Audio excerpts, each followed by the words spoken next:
hoje eu quero falar com você que tem trabalhado muito, que está sem tempo para sua família, que foi convidado para um aniversário no próximo final de semana e não pode ir porque tem que trabalhar, que está estressado com tanta sobrecarga de trabalho e não tem uma recompensa tão grande no final. É com você que eu quero falar. Agora, se você tem trabalhado 12, 14 horas por dia, dormido 5 horas por noite, não tem tempo nem para fazer a lição de casa junto com seu filho, para ajudar o seu filho a estudar, ou mesmo para ir no cinema assistir o filme que ele tanto quer assistir com você. E se você não se importa com isso, se tá tudo bem para você, você pode fechar esse vídeo, porque não é com você que eu quero falar. Então, pessoal, se vocês se identificam com esse perfil e se vocês conhecem alguém que também tá nessa saga, compartilhem o vídeo com essa pessoa. Fiquem comigo aqui até o final, porque eu vou mostrar para vocês a importância da negociação na advocacia e como que isso pode mudar a sua vida para melhor, fazendo com que você ganhe mais tempo e mais dinheiro.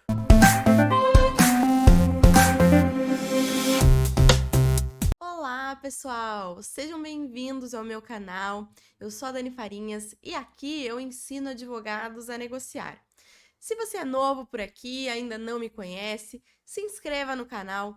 Não esqueça de deixar o seu like, porque você pode esquecer depois.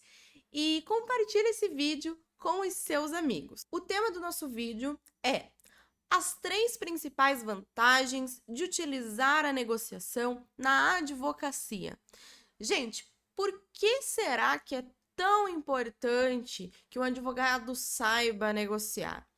Dani, eu já vi seus vídeos, você fala muito sobre negociação, eu aprendi algumas técnicas com você, poxa, bem bacana, só que eu sou advogado e eu procuro sempre ganhar as minhas causas. Eu tenho causas muito boas aí que eu já ganhei. Dificilmente eu perco um processo.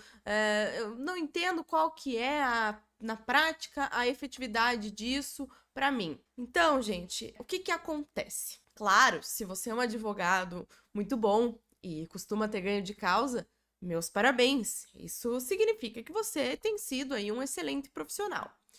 Mas eu gostaria de falar com vocês dessa importância e, nesse primeiro momento, dizer que, infelizmente, o Brasil é um país que tem uma cultura de litígio. O que isso significa? Assim, em resumo, tá? Em palavras bem simples, que a gente gosta de brigar, tá? Essa é a verdade. A gente gosta, nós brasileiros, nós gostamos de discutir, nós gostamos de confusão, tá? E isso é cultural. Isso está enraizado há muitos anos, inclusive dentro das faculdades de direito. Não é uma coisa só, são só as pessoas leigas. Os advogados, não, eles sabem como gerenciar um conflito. Não, a gente não aprende a gerenciar conflitos desde a época da escola, enquanto a gente é criança, a gente não tem esse tipo de ensinamento no colégio. Dentro de casa, né? Por normalmente a gente ter essa cultura aí brasileira, os nossos pais também não vão nos ensinar a gerenciar conflitos e assim por diante. E qual que é o problema, gente, dessa cultura de litígio? Que a gente não tem aqui no Brasil profissionais suficientes para julgar o número de processos que é demandado ao Poder Judiciário. Os advogados sabem muito bem disso hoje, e não é algo recente, tá? É algo antigo já, mas a gente passa por uma crise de efetividade dentro do Poder Judiciário e há muitos anos, mas que tem uma preocupação bem forte com isso, aí a partir de 2010, com a resolução número 125 do Conselho Nacional de Justiça, que veio instalar os Centros Judiciários de Conciliação, os CEJUSCs, e veio aí trazer uma preocupação com toda essa questão, fomentar a pacificação social e, assim, trazer uma recomendação bem forte de que seja utilizada a conciliação e a mediação dentro do Poder Judiciário também. Mas, assim, isso tem sido trabalhado a passos curtos, não é uma cultura, né, de tantos anos que vai ser mudada da noite para o dia.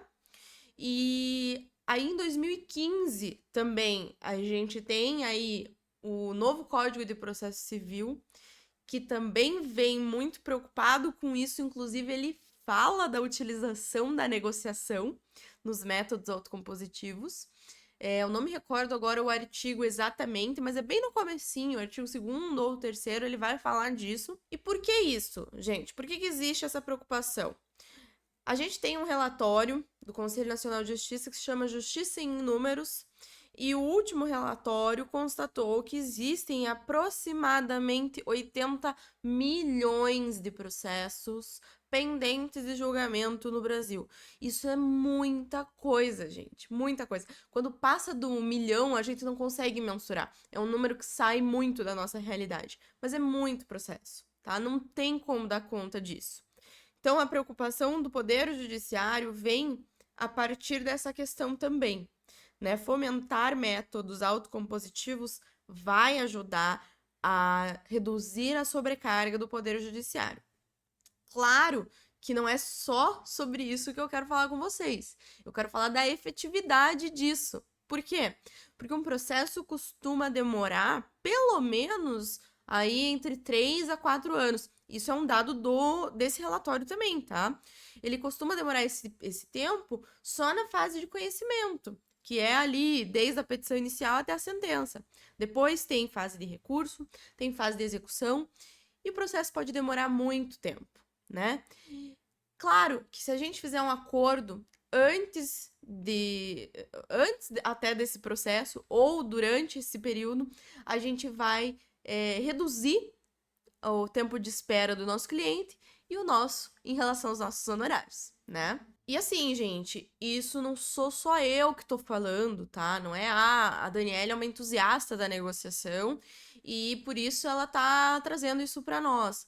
Não, eu tenho aqui 2 frases de ministros do STF. Primeiro, Alexandre de Moraes, que diz que o direito à razoável duração do processo indica a necessidade de aceleração do processo em razão de técnicas extraprocessuais, extrajudiciais e judiciais. E tenho aqui também uma declaração do ministro Luiz Roberto Barroso, em 2021, já tem um tempinho, mas ele colocou, foi uma sessão plenária, ele disse assim: não há estrutura, cara como seja, que possa suportar um crescente aumento de demandas que poderiam ser evitadas por atuação de advogados. Composição dos litígios sem ação judicial. Nessa mesma ocasião, ele falou algo que eu não tenho aqui exatamente a frase dele, mas ele falou algo do tipo que o advogado do futuro resolve sem propor ação. Então, olha só a importância disso.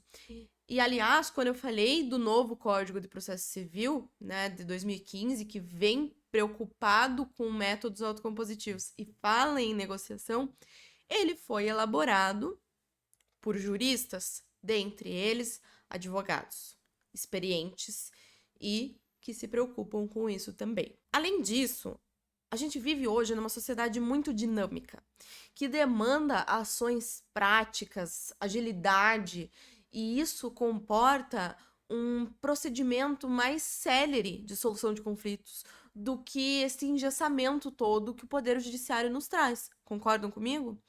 Então, por isso que eu quero conversar com vocês, eu quero fazer com que vocês reflitam sobre essa importância, principalmente, claro, para trazer para o dia a dia de vocês, mas porque o nosso papel como advogados também é de conscientizar a sociedade. Gente, quantas pessoas, como que os clientes de vocês chegam para vocês com uma demanda? Eu pergunto isso porque, na maioria das vezes, os clientes pedem já para ajuizar a ação. Eles não pedem uma opinião, como que eu posso resolver isso? Não, o que eu posso fazer? Eu posso entrar com uma ação no juizado especial? Cabe dano moral? É assim que eles chegam. E eu digo isso não só de cliente, tá? Quando eu falo na cultura do litígio, é porque eu escuto isso num almoço de família, que uma tia, um tio me pergunta se ele tem direito, se ele pode processar o outro, se cabe dano moral. Já ouvi isso dos meus pais, dos meus sogros, do meu namorado. As pessoas têm essa cultura. E eu, como boa advogada que sou, não gosto de processar. Não gosto de ajuizar a ação. Não sei vocês. Mas eu tento mudar essa cultura na mente das pessoas. Algumas pessoas mais próximas e que não são da área do direito já vêm pensando diferente, tá? Mais próximas de mim. E eu acho importante isso, falando aqui nem como, né, como uma conscientização social mesmo, como um trabalho social. Acho isso bem importante e gostaria que vocês refletissem sobre isso. Agora, gente, vocês já ouviram o seguinte termo: escolha as suas batalhas? Eu quero colocar isso para vocês hoje, tá? É importante escolher. Nesse mundo complexo e dinâmico que a gente vive, a gente precisa reconhecer que nem todas as batalhas valem a pena serem levadas ao Poder Judiciário. Porque uma batalha judicial pode ser muito longa, custosa, dispendiosa, incerta, né? A gente não sabe como o juiz vai decidir. E a negociação, ela oferece uma alternativa muito mais flexível, muito mais adaptável. O que eu quero dizer com isso? Primeiro, a negociação, ela traz para as partes um controle sobre o resultado final. Um controle no sentido de que elas vão gerenciar o seu conflito e elas vão construir a sua própria solução para aquele conflito. Quando eu falo que o Brasil é um país que tem uma cultura de litígio, isso se instaurou muito porque as pessoas elas têm uma confiança excessiva no juiz. Elas pensam, o juiz estudou para isso e ele vai me dar a melhor solução possível. Tá errado? Não. O juiz estudou muito para isso. As pessoas estudam muito para o concurso da magistratura, são capacitadas para decidir um processo. Mas é importante a gente, como pessoa, ter em mente que nós somos adultos e nós temos capacidade suficiente para solucionar os nossos próprios conflitos. Isso nos dá autonomia e satisfação. E isso é importante que o nosso cliente tenha em mente, porque quando ele se sentir assim, quando ele se sentir assim empoderado, né? A gente usa esse termo na mediação. Até existe um princípio na mediação que se chama o princípio do empoderamento. Então, quando a gente se sente assim, quando o cliente se sente empoderado, é muito mais difícil que ele fique insatisfeito com o resultado final. Diferente de um processo judicial, que provavelmente ele vai ficar insatisfeito. Uma das partes vai ficar e vai recorrer, e aí vai durar anos e vai demorar para a parte receber o que ela pretende e você também, os teus honorários. É nesse ponto que eu quero chegar. Além disso, o processo judicial, dificilmente ele vai incentivar diálogo, porque as petições são escritas, tem lá uma audiência de conciliação, às vezes não acontece, porque as partes não querem, os advogados não incentivam, e aí audiência de instrução e julgamento. Só. De resto, as petições são escritas pelos advogados e as partes não têm poder de decisão ou de argumentação nenhum dentro daquele processo. O que isso implica? Elas não vão ter aquela criatividade, fazer aquele brainstorming que a gente consegue fazer na negociação para alcançar uma solução criativa e que provavelmente vai satisfazer o interesse das partes. E claro, gente, um dos aspectos que eu considero mais importantes aqui na negociação, na nossa esfera como advogados, é a rapidez com que o conflito vai ser solucionado. É claro que nem todos os processos são passíveis de negociação. Existem situações complexas que demandam direito indisponível. Enfim, você, como advogado, vai saber escolher. É por isso que eu digo, escolha suas batalhas. E você vai saber orientar também o seu cliente ao melhor caminho possível. E você pode estar pensando o seguinte: Dani, o cliente não precisa de mim para negociar. Se ele vai negociar com a outra parte, sem ajuizar a ação, ele não precisa de advogado. Então eu só tô aqui para processar. Eu tô aqui para usar minha carteirinha da OAB para assinar a petição. Não é isso? Não, não é isso. Às vezes as pessoas não conseguem, muitas vezes elas não conseguem negociar sozinhas. E você tá aqui para isso também. Orientação jurídica, consultoria jurídica, isso faz parte do teu trabalho. Vou dar um exemplo para vocês. Um exemplo que aconteceu comigo semana passada. O cliente me procurou. O cliente é engenheiro civil e ele fez um projeto estrutural para uma empresa. Ele combinou que parte dos honorários desse projeto, seriam pagos na data de contratação e a outra parte na data de entrega do projeto. Ele entregou o projeto tem mais de um mês e a empresa não pagou ele. Ponto. Me procurou e falou o seguinte: eu posso ajuizar uma ação no juizado especial? Cabe dano moral? Assim? Eu falei, pode, eu acho que dá, mas vamos dar uma olhada, deixa eu entender como que isso aconteceu e vamos tentar resolver antes da ajuização. E aí ele foi me explicando, me mostrou as conversas de WhatsApp e tudo mais. E, gente, o que aconteceu? Problema de comunicação. O cliente, então, ele entregou o projeto, só que surgiram dúvidas lá da empresa a respeito desse projeto. E aí eles pediram que o meu cliente fosse lá para esclarecer essas dúvidas, e o meu cliente falou assim: não, eu não vou antes do pagamento, porque eles já haviam atrasado ali um tempo para pagar. E aí o meu cliente ficou inseguro, pensando que talvez eles estivessem enrolando ele, enfim. A gente sabe que existem essas questões emocionais que vão surgindo aí na nossa mente. E o que aconteceu? Meu cliente não foi até lá sanar as dúvidas deles porque eles não fizeram pagamento. E eles não fizeram pagamento porque o meu cliente não sanou as dúvidas deles. Simples assim. Aí conversei com o meu cliente, falei, eu posso entrar em contato com eles e tentar negociar para resolver isso de forma mais rápido. Ele falou, de forma mais rápida.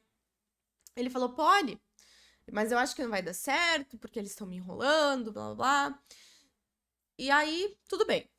Eu entrei em contato com eles, comentei sobre toda essa questão da dificuldade de comunicação, né, da insegurança do meu cliente em relação ao pagamento, mas que, obviamente, ele não iria se opor a esclarecer qualquer dúvida, lógico. E aí, o que a gente fez? Marcamos uma reunião presencial, meu cliente esclareceu todas as dúvidas e o pagamento foi feito no mesmo dia. E eu recebi os meus honorários no mesmo dia também. Então, gente, esse exemplo é só para ilustrar para vocês a diferença de tratamento e de oportunidade, porque se eu tivesse ajuizado uma ação, claro, aí tem questão de honorário contratual, enfim, entram outros aspectos, vai depender de cada advogado. Mas, se eu tivesse ajuizado uma ação, eu iria demorar, com certeza, mais de um ano para receber, meu cliente também para ficar satisfeito, e inclusive a outra parte, para ter lá suas dúvidas esclarecidas e tudo mais. Então, foi bom para todo mundo. É isso que eu quero apresentar para vocês. A negociação, ela otimiza tempo e ela nos faz ter mais sucesso e vantagens financeiras também. Então, pessoal, eu gostaria de deixar essa reflexão, né, de que escolher quais batalhas a gente deve levar ao judiciário ou não, é um exercício de sabedoria e discernimento. Agora, eu quero conversar com vocês especificamente sobre as vantagens financeiras da gente trabalhar com negociação na advocacia, especialmente quando a gente trabalha para grandes empresas. Porque os gestores dessas empresas, eles sabem da crise do poder judiciário e eles também querem evitar conflitos. Eles também querem reduzir ao máximo o número de processos envolvendo essa empresa e também os litígios com que essa empresa pode ajuizar contra, enfim, as ações que essa empresa pode ajuizar contra outras pessoas. Essa é a mentalidade atual dos gestores, tá? Eles querem soluções financeiramente viáveis para a empresa, assim como nós, e que sejam benéficas, que sejam estratégicas. E aí, gente, a gente consegue auxiliar, unir o útil ao agradável, de forma que vai ajudar a empresa, esse gestor, nosso cliente, e a nós também. Bom, a primeira vantagem de trabalhar com negociação é a agilidade no recebimento dos honorários, né, gente? Não precisa esperar julgamento do processo, não precisa levantar alvará. É rápido, é simples. Teu cliente recebeu, você recebe também. É por Pix, transferência, rapidinho ali e tá resolvido. Essa, sem sombra de dúvidas, é uma das maiores vantagens de se trabalhar com negociação na advocacia. Depois, quando eu falo em grandes empresas, quando nós temos grandes empresas como clientes, a gente sabe que eles têm recursos financeiros significativos e que eles estão dispostos a investir em serviços jurídicos de qualidade. E isso significa honorários mais altos. E a complexidade dos casos que são trabalhados também envolvendo empresa pode aumentar também o valor dos seus honorários, né? Dependendo aí da situação. Gente, é importante você se colocar como um advogado estratégico para os teus clientes, porque assim você vai possibilitar a contratação por empresas desse porte, né, que pretendem aí soluções estratégicas, efetivas, benéficas. Então, é muito importante que você tenha esse tipo de orientação na hora de atender os seus clientes. E assim, representar grandes empresas pode trazer com você clientes de alto perfil, o que vai não só aumentar a tua visibilidade como advogado, mas também pode trazer honorários mais significativos. Além disso, pessoal, quando eu falo em grande empresa, geralmente são clientes leais que buscam uma relação de longo prazo. Não é algo ali que você resolveu naquela semana e nunca mais você vai ter contato com aquele cliente. Não, vai fazer parte da tua carteira de clientes.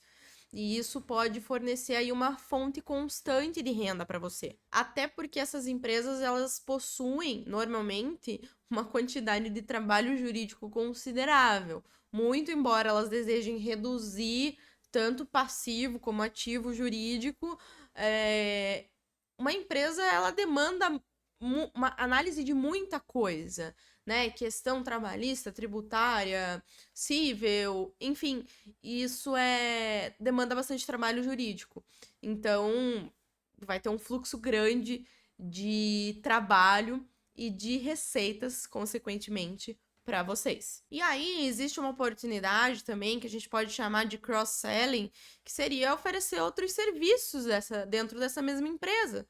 Você pode ter uma equipe especializada, você e mais 2 advogados. Vou colocar aí o exemplo, né? Falei em 3 áreas específicas: trabalhista, civil e tributário. E você pode trazer essa equipe e falar: olha, eu posso trabalhar, oferecer meus serviços para vocês e nós vamos trabalhar nesses 3 aspectos dentro da tua empresa, né? Você consegue fazer oferecer esse tipo de serviço personalizado e outros serviços também, além daquele primeiro que você prestou, né? Então, essa é uma oportunidade quando você tem aí um cliente de grande porte, né? Uma empresa de grande porte. Essa diversificação, além dela aumentar a tua renda, ela pode aumentar a tua base de clientes, porque uma empresa pode indicar para outra e assim por diante. E quando eu falo que uma empresa pode trazer casos complexos para o advogado e que, claro, vão demandar mais trabalho, consequentemente, trazer um honorário mais significativo, isso também é um desafio intelectual para você e que pode te trazer mais visibilidade, né? Dessa forma. Expandir aí a tua expertise e, consequentemente, a tua reputação no mercado de trabalho, na mídia, na sociedade aí como um todo. Pense, atuar em um caso complexo, tendo como cliente uma grande empresa, pode te fazer aí aparecer na mídia e traz para você uma expertise grande como especialista no assunto. Olha a autoridade que isso cria para você. Vejam aí, nós temos grandes nomes de casos emblemáticos, por exemplo, Lava Jato. Vou deixar de citar nomes específicos aqui, mas vocês sabem. Então, a gente tem nomes de advogados aí que ficaram conhecidos por essa atuação, né? Então, essa é uma grande vantagem de trabalhar com esse tipo de cliente. E aí, trazendo para o nosso aspecto aqui da negociação, a agilidade com que as coisas se resolvem e a questão estratégica, né? O benefício que isso traz, tanto para a empresa como para o advogado. Esses são só alguns exemplos de como a negociação pode te trazer vantagens financeiras, impulsionar a sua carreira e aumentar o seu potencial de ganhos. Quando eu falo em potencial de ganhos, eu não estou falando só em dinheiro, estou falando também no tempo que você perde trabalhando muitas vezes em processos que demandam tempo e que não trazem aquela recompensa que você precisa.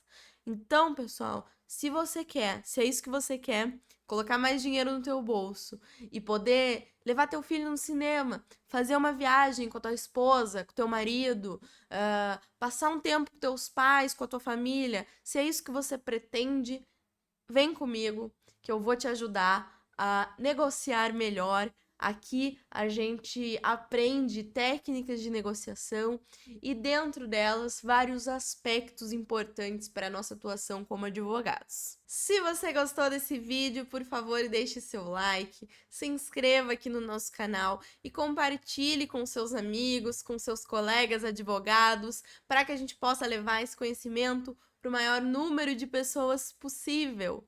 Muito obrigada e até o próximo vídeo.